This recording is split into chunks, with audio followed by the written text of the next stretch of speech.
बताने का, लेकिन ये इंडिकेट किया मैंने। वहां पर मरने के तुरंत बाद आपकी गति दुर्गति नहीं होगी, आपके कर्मों का फैसला होगा जजमेंट डे के बाद।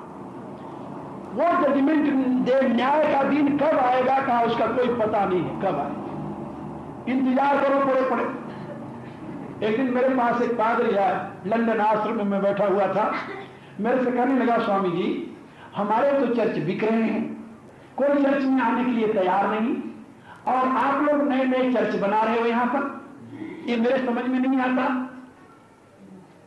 कि आखिर लोग हमारे यहां से भगकर आपके यहां क्यों आ रहे हैं। मैंने उससे कहा, हम कहा कि भैया इसका एक सरल सा रास्ता है, मैं आपको समझा दूं। आप लोगों को ज्ञात है ना कि आपका धर्म सिखाता है कि जीते जी तो हेवन की कल्पना नहीं, इसमें मरने के बाद हेवन मिलेगा, वो भी तुरंत नहीं, बहुत प्रतीक्षा के बाद।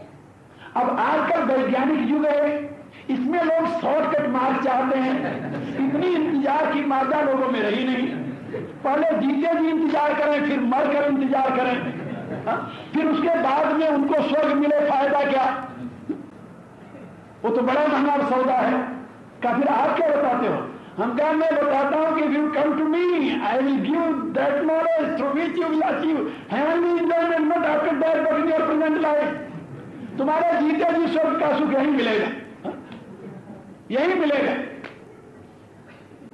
वो कहता है कि ऐसा कौन सा रास्ता? हम कहा, according to Veda, if you lead your life according to Veda, then you will achieve divine ecstasy in your present life, there is no doubt. यदि आप वैदिक विज्ञान के अनुसार अपने जीवन को जीते हैं तो इसी जीवन में आपको अनंत सुख की उपलब्धि होती। मरने के बाद कौन देखा है? इसलिए, और हमारे यहां के सिद्धांत है कि जिसकी जीते जी मुक्ति नहीं हुई वो मरकर मुक्त नहीं होगा, याद रखना। जिसको जीते जी स्वर्ग नहीं मिला, मरकर स्वर्ग नहीं पाएगा, क्योंकि यहां मति सागति, ये तो आप लोगों ने सुना होगा ना, जैसी आपकी वर्तमान की अवस्था वैसे तो होगी मरने के बाद। यदि आज रात सोते समय आप भिखारी हो तो कल सवेरे उठ करके आप करोड़पति तो नहीं बन जाओगे, कैसे बनोगे? मृत्यु माने एक प्रकार की निद्रा, और पुनर्जन्म माने एक प्रकार का जागना। ये वैदिक विज्ञान में समझाया गया है कि जो आज आपके पास है वही कल आपका प्रारब्ध बनेगा। इसलिए मेरे दोस्तों, वैदिक विज्ञान के प्रकाश में अपने जीवन को व्यवस्थित करके उसकी विकास की दिशा अपनाओ। और रामचरितमानस में बड़े सरल शब्दों में तुलसीदास जी ने उसके विकास की दिशा का विवेचन किया है। वही धर्म है, जिस रास्ते से महापुरुष जाते हैं वही धर्म कहा जाता है। जिस समय यक्ष ने प्रश्न किया युधिष्ठिर से, कर्म था सही रास्ता कौन है, तो युधिष्ठिर ने एक वाक्य में उसका उत्तर दिया, तर्को अप्रतिष्ठा श्रुतयो विभिन्ना नैको मुनिर्यस्य वचः प्रमाणम धर्मस्य तत्त्वं निहितं गुहायां महाजनो ये निगतः स्वतंत्र। उन्होंने कहा तर्क अप्रतिष्ठित है, एक के पश्चात दूसरा कोई तार्किक आएगा उसका खंडन कर देगा, पहले का वो दूसरे तर्क की प्रतिष्ठा करेगा। और वेद के मंत्र विभिन्न हैं, श्रुतियों विभिन्ना, एक मंत्र कहता है ये है, दूसरा कहता है ये है, किसको मानोगे आप? और दोनों अपनी जगह पर सही हैं, दोनों वेद के मंत्र हैं। तर्को अप्रतिष्ठा श्रुतियों विभिन्ना और नैको मुनि यस्य वचः प्रमाणम, कोई ऐसा मुनि नहीं है जिसके वचन को तुम अप्रमाणिक सिद्ध कर। सभी मुनि अपने आप में पूर्ण हैं, उनके वचन प्रमाण हैं, तो उन्होंने एक वचन तो कहे नहीं है, सब मुनियों की अलग अलग राय है। काफिर कैसे निर्णय किया जाए धर्म क्या है? तो कहा धर्म से तो तुम निहितम गुहाया, धर्म की यदि तुम खोज करना चाहते हो तो धर्म तुम्हारी गुहा में स्थित है। गुहा माने बुद्धि, गुहा माने बुद्धि। वेद में बुद्धि को गुहा कहा गया है। ऋतम पिबंत सुकृत लोके गुहा प्रविष्ट परम अपराध। वेद में गुहा माने बुद्धि। ये ब्रह्मचक्र जो है, ब्रह्मचक्र, इस ब्रह्मचक्र को गुहा कहा गया है। और उस गुहा में बुद्धि में धर्म प्रतिष्ठित है। मेरे कहने के प्राय कि बिना बुद्धि के धर्म नहीं जाना जा सकता। अब आप कहो कि मेरा तो गुहा में प्रवेश है नहीं, मुझे तो ऐसी बुद्धि प्राप्त नहीं है, तो कहा कि इसीलिए तो बता रहा हूं, धर्म से तत्व निहितम गुहाया। यदि उस गुहा में प्रवेश करने की कला तुम्हें नहीं आती तो तुम धर्म को नहीं जान सकते। एक दूसरा और रास्ता है धर्म को जानने के लिए, वो क्या है? कहा महाजनो सपन था। जो लोग गुहा में प्रविष्ट हो चुके हैं, जिन्होंने उस गुहा में प्रवेश करके धर्म के यथार्थ स्वरूप को जान लिया है, उनका अनुकरण करो, उनके पीछे चलो, यही तुम्हारे लिए धर्म का रास्ता है। तो वो मैं आप लोगों को बता रहा था कि गोस्वामी जी ने एक ऐसे महापुरुष की, महान आत्मा की, महामानव की या परमात्मा की जीवनी आपके सामने प्रस्तुत की और फिलोसॉफिकल डिस्कशन के साथ, दार्शनिक विश्लेषण के साथ यदि आप उसका अनुकरण करते हैं तो आप अपने जीवन के लक्ष्य को प्राप्त कर जाएंगे। वही धर्म का मार्ग है। इसीलिए वाल्मीकि ने कहा रामो विग्रहवान धर्म। धर्म को जानना हो, राम के जीवन को देखते जाओ। राम क्या करते हैं, कैसे करते हैं, राम के जीवन की एक प्रतिज्ञा है। मजे की बात आपको सुनाओ, एक प्रतिज्ञा है। राम के सामने जब कोई अपनी बात कहता है तो राम कहते हैं बहुत अच्छी बात कही तूने, बहुत अच्छी। लेकिन किसी की बात बहुत अच्छी का नहीं होगा तुम मान लो उसे ना। भगवान कहते हैं बात तूने बहुत अच्छी कही है, लेकिन मैं मजबूर हूं, मैं मान नहीं सकता इसे, मेरे लिए अनुकूल नहीं है। कहा तो भगवान ये क्यों नहीं कहते तुम गलत कह रहे हो? कहा वो गलत कहीं नहीं कहा, भगवान कहेंगे कैसे? हर एक व्यक्ति जो बात कहता है अपने स्टेट ऑफ माइंड से कहता है, अपने मानसिक स्थिति के अनुसार कहता है, और हर एक की मानसिक स्थिति अलग है। भगवान कैसे कह दें कि जो तुम कह रहे हो गलत है? आप देखिए एक घटना, भगवान राम विराजमान है चित्रकूट में। उसी समय देखा कि उत्तर दिशा में धूलि उड़ रही है और पक्षी और मृगागण भग करके आश्रम की तरफ दौड़े आ रहे हैं। भगवान उठकर खड़े हो गए, क्या है? इतने में कौन भिल्लों ने आकर कहा कि भगवान उत्तर तरफ से कोई राजा चतुरंगिणी सेना लेकर आ रहा है। क्यों आ रहा है भाई? वो राजा है कौन? उनसे पूछा वो राजा कौन है, कुछ नाम सुना है? बोले हाँ, लोग कह रहे हैं भरत है, भरत है। वो भरत का नाम सुनना था, प्रभु का हृदय भर गया। भरत भरत आ रहा है। भगवान संकट में पड़ गए। इत पितु बचाऊत बंधु सकोचु। इधर पिता की आज्ञा है, उधर भाई का प्रेम है, क्या करूंगा? ये तो बड़ा अनर्थ हुआ। भरत को मैं नहीं तो नहीं कर सकता, भरत के प्रेम को भगवान जानते, इसलिए भगवान संकट में पड़ गए। उनकी जो मुखश्री थी हमेशा प्रसन्न रहने वाली, वो कुमला गई भरत का नाम सुनते। लेकिन हर एक के समझने की गति अलग अलग है। भरत का नाम सुनते जैसे भगवान का मुखश्री को मिला गई। अब भगवान के मुखश्री को देख करके लक्ष्मण ने कुछ और सोच लिया कि चतुरंगिनी सेना के आगमन से भगवान डर गए। अब इतना भगवान की तरफ देखना था कि लक्ष्मण ने धनुष बाण उठा लिया। लक्ष्मण लक्ष्मण प्रभु हृदय खभारू, उनके हृदय में क्षोभ हो गया है। तो भगवान लक्ष्मण भगवान को कब क्षुब्ध अवस्था में देख सकते हैं?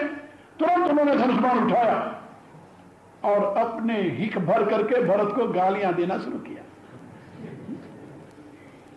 आप सोचिए, जिस भरत को राम प्राण से भी अधिक प्यार करते हैं और उस भरत को भरत का छोटा भाई, अपना छोटा भाई प्रभु के सामने खड़ा होकर के उदंडतापूर्ण शब्दों में गालियां दे रहा। कुटिलक बंद कुअवसर बाकी, जान राम बनवास एकाकी, कोटि प्रकार कलपि कुटिलाई, आए दल बटोरी दो भाई। वाह, भगवान चुप है, शांत है। कभी भरत को लक्ष्मण गाली दे रहा है, ये तो अशिष्टता है, वैसे भी अशिष्टता है। छोटा भाई अपने बड़े भाई को कटवचन कहे और बड़ा भाई बैठा सुनता रहे। इस स्थिति में भगवान क्यों नहीं बोले? क्या भगवान की एक नीति, आप समझिए भगवान की क्या नीति है। भगवान बोल रहे हैं, बिल्कुल मौन है, कुछ नहीं बोल रहे हैं, और लक्ष्मण बोलते चले जा रहे हैं। लक्ष्मण कहते हैं, दुनिया में कौन ऐसा हुआ जिसको राज मन में कलंकित न किया हो? कहीं न राज मद की न कलंक। कौन ऐसा हुआ दुनिया में जिसको राज मन में कलंकित न किया हो? और आज भरत भी राजमत पाकर के कलंकित हो गया।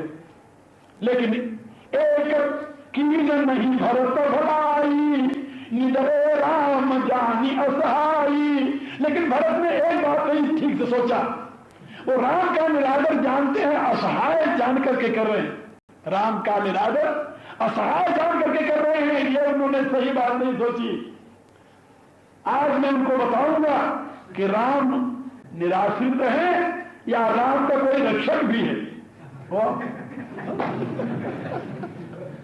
आज वो सोचिए, धनुष बाण लेकर खड़े हो गए और ललकारते हुए कहते हैं, जय सही। मैं आज भरत को किस प्रकार से समरभूमि में नष्ट करूंगा, उसकी उपमा जीविकर निकल दलई मृगराज, जैसे हाथियों के झुंड को शेर रौंद डालता है। ना भरत हाथी नहीं है, ले लपेटी लवाजी बाज, जैसे छोटी सी चिड़िया को बाज झपट लेता है, तैसे ही सानुज समरस लेता। वाह, उसी प्रकार से मैं आज भरत को सामुजनिपति निदरी निपातम खेदा, आज उसी प्रकार से मैं भरत को भाई से रण क्षेत्र में नष्ट कर दूंगा। वाह भाई वाह, भरत कहां लक्ष्मण? क्या सही में भरत का वध लक्ष्मण कर सकते हैं? भरत का सामना लक्ष्मण कर सकते हैं? कभी नहीं, कभी नहीं, असंभव। भरत कौन है जानते हो?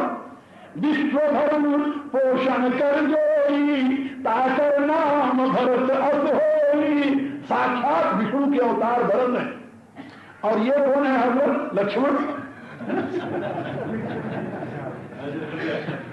जानते कौन है? तुलसीदास जी कहते हैं कि शेष सहस्र शीश जग कारण, जो अवतर भूमि भारण। ये शेषावतार है। भरत के समान केवल भरत हैं।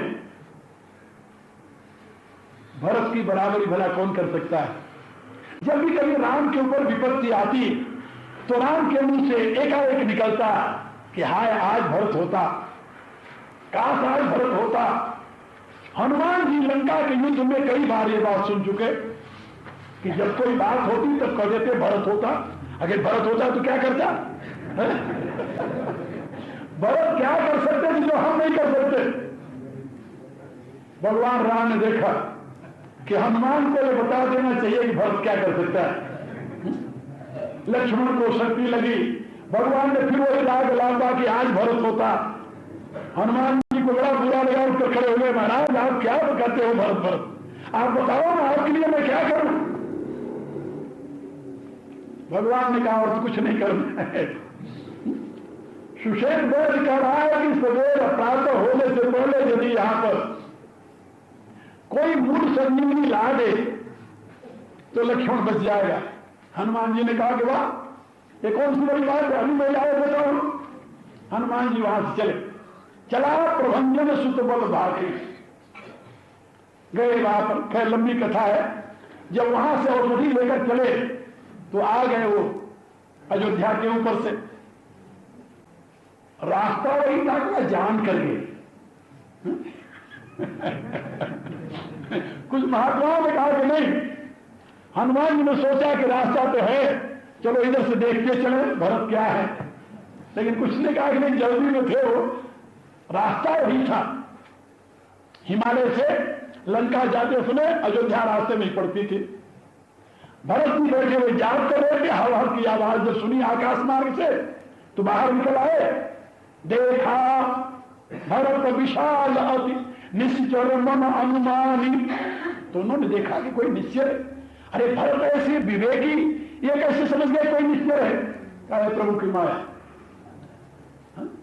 तुम बड़े विलक्षण हो मेरे प्रभु। भरत को भ्रांति हो गई कोई निश्चर है।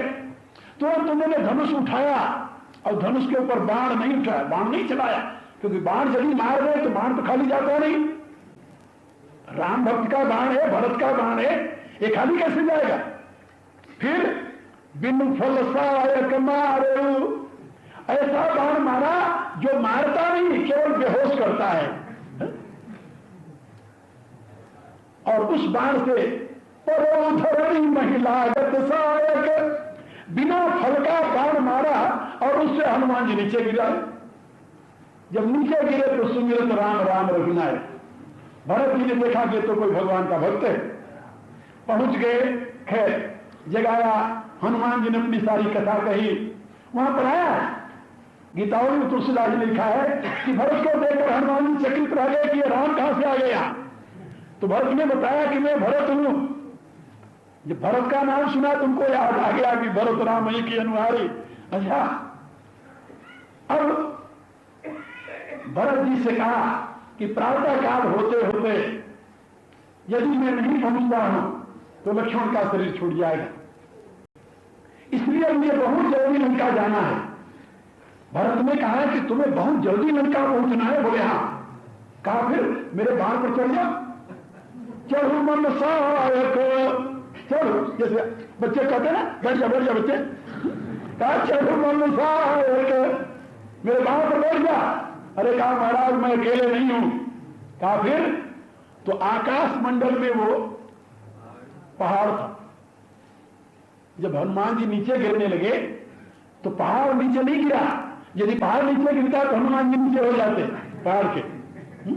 तो तुलसीदास जी ने लिखा है अपनी गीतावली रामायण में कि हनुमान जी तो नीचे गिर गए और पवन राघव उनके पिता पवन देव आकर के देखा कि ये तो पहाड़ मेरे बच्चे के ऊपर ही गिरेगा।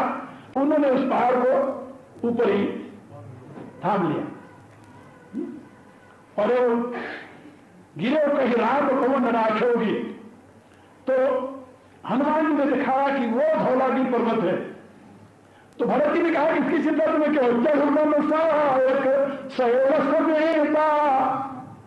उस पहाड़ के सही बैठ जा दो। पठन तो ही कृपा अभी मैं तुम्हें वहां पहुंचा देता हूं जहां भगवान विराजमान है, अभी बैठ। तो यहां पर रामायण में तुलसीदास ने नहीं लिखा, लेकिन गीतावली में लिखा कि हनुमान जी को ये आया कि मेरे भार से बाण इसका कैसे चलेगा।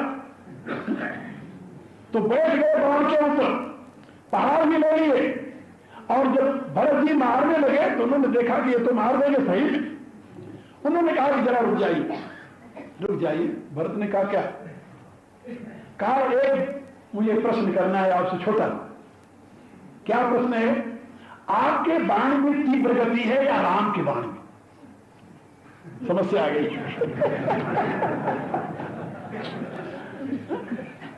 आपके बाण में ज्यादा गति है या राम के बाण में? भरत जी ने कहा कि कपीश्वर, भला राम के बाण का मुकाबला मेरा बाण कैसे कर सकता है? राम के बाण की गति मेरे बाण में कैसे हो सकती है?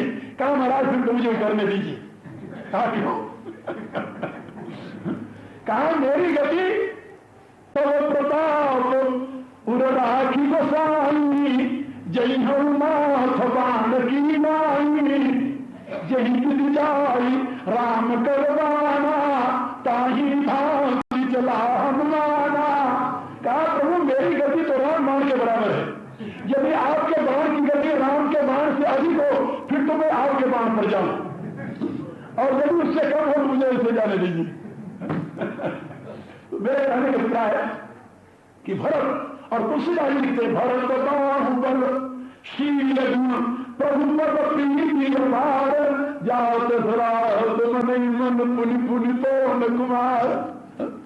तो भरत की बराबरी लक्ष्मण नहीं कर सकते, लेकिन जोश में खड़े हैं और वो कह रहे हैं कि भरत ही समर सिखावन देऊ, आज मैं भरत को शिक्षा दे दूंगा। लेकिन भगवान राम चुप है, कुछ नहीं बोले।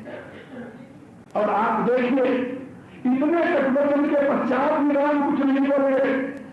और जब लक्ष्मण कह करके कहते जा रहे कि देवताओं ने आकाशवाणी की, अरे भाई चुप रहो, कोई बात बोलते समय विचारा कर, अनुचित उचित काज कछुओई, कोई अच्छा बुरा काम करो तो 10 बार सोच कर करो।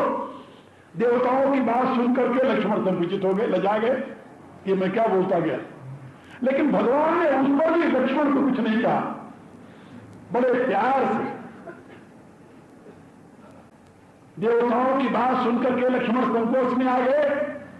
लेकिन राम ने बड़े प्यार से, सीता ने बड़े प्यार से लक्ष्मण को बुलाया, भैया मेरे पास आ जा, अपने पास बैठा लिया। और यह नहीं कहा कि लक्ष्मण जो तुम कहा सब गलत कहा, बिल्कुल नहीं कहा। भगवान का सिद्धांत को किसी में नहीं कहते तुम गलत कह रहे हो। लक्ष्मण से क्या कहा, तात कभी तुम नीति सुहाई, वाले मेरे प्यारे भैया कितनी सुंदर नीति तूने कही है। तात कही तुम नीति सुहाई, सबसे कठिन राजमद भाई। हे भैया सही में राजमद के समान कोई मद कठिन नहीं होता, बड़ा प्रबल मद होता है। सो अचवर तो डिपो मातई, लेकिन उस राज रूपी मदिरा को पी करके वही राजा पागल होता है। कौन राजा, काना हिंद साधु सभाजिन से, जिस राजा ने कभी सत्पुरुषों का संग नहीं किया हुआ होता। प्रभुता पाकर के मद हो जाता है, लेकिन किसको होता है, जिसने सत्संग नहीं किया। सत्संग में बैठने वाले को मद नहीं हो सकता। भगवान राम कहते हैं भैया लक्ष्मण याद रखो, जब कोई सत्संगी, सामान्य सत्संगी भी राजमद से मदान नहीं हो सकता, तो भरत नहीं हो राजमद। यह अयोध्या की राज से कुछ नहीं है, तुच्छ है। भरत नहीं हो राजमद, बीजी हरि हर पद पाई। यदि उनको ब्रह्मा विष्णु और महेश का पद दे दिया जाए तभी उनको अहंकार नहीं आएगा। क्यों नहीं आएगा, भगवान उपमा देते, कदों की कहानी सीकरण क्षीर सिंधु मिनसाए, खटाई दूध को पार देती है, ये सब जानते हैं। लेकिन कांजी माने खटाई की एक सीख के ऊपर, सीख तो आप जानते हो, सीख बहुत पतला सा तिनका, उस पतले तिनके को डुबो दो और डुबो कर उठाओ तो उसके नोक के ऊपर जितना बिंदु जल होता है वो कहते कदों की काजी सीकर, उसको सीकर कहते हैं। सीख के अर्ध भाग पर स्थित जो जल है, जल कण, उसका नाम है सीकर। तो कदों की काजी सीकर क्षीर सिंधु मिनसाए, और यदि काजी की उस जल कण को क्षीर सागर में डाल दो, क्या क्षीर सागर फट जाएगा? नहीं फटेगा। भरत का हृदय क्षीर सागर है। भगवान ये संकेत कर रहे हैं कि जिस क्षीर सागर में तुम रहते हो एक कोने में और तुम्हारे अंदर मैं रहता हूं एक कोने में, वो क्षीर सागर जो है वो भरत का हृदय। कबों की कहानी क्षीर सी करण क्षीर सिंधु मिनसाए। और फिर भगवान कहते हैं असंभव संभव हो जाए, तिमिर तरुणा तरणी मगु गिलई, गगन मगन मगु मेघई मिलई। कहते हैं चाहे अंधकार मध्याह्न के सूर्य को हिल ले, तिमिर तरुण तरणी मगु गिलई, मत माने चाहे तरुण माने सूर्य, तरुण माने मध्याह्न का, तिमिर माने रात्रि, चाहे रात्रि अंधेरा मध्याह्न के सूर्य को निगल ले, कहे तो इम्पॉसिबल है, कहा चलो मान लेते हैं संभव हो जाए। तिमिर तरुण तरुणी मकु गिलई गगन मगन मकु मेघ मिलई। चाहे बादलों को आकाश में रास्ता न मिले, अरे भाई बादल कितने होंगे कि आकाश में रास्ता नहीं मिलेगा, कहा यह असंभव संभव हो जाए। गोपद जल बुलई घटलोनी, अगस्त ऋषि जो समुद्र को सोख गए हैं, वो चाहे गऊ के खुर इतने जल में डूब जाए, सहज क्षमा करू छाड़ी छोनी, और ये कुछ भी चाहे अपनी सहज क्षमा को छोड़े। इतना ही नहीं, मसक फूक मकुमेरु उड़ाई, मच्छर के फूकने से चाहे ये सुमेरु पर्वत उड़ जाए।